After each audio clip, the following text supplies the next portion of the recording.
Hey guys! Welcome to JV's Vlog! For today's vlog, samahan niyo ako sa aming school trip. Ngayong trip na to ay pupunta kami ng Kochang, Trat Province dito sa Thailand. At ang good news ay libre lahat at wala kang gagastusin.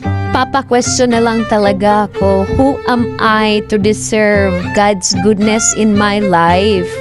Umalis kami ng 6 a.m. at nag-meet kami ng 5:30 a.m. Pero alam niyo ba na kung hindi ako tinuktok at ginising ng kasamahan ko, ay hindi ako makakagising at baka naiwan ako sa trip na to.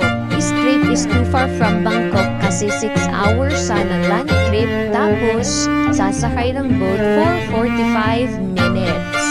Tatlo lang kami sa English program, nakakalungkot man pero dapat nating enjoyin ang trip na ito.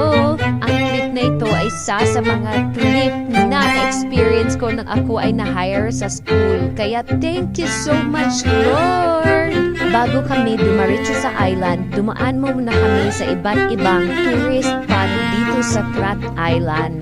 Bukas kami ay mag-snorkeling at sana, Lord, magandang panahon! At hanggang dito na lang ang vlog na ito. Thank you so much for watching my vlog. Please do love, share, and subscribe to my page. See you soon!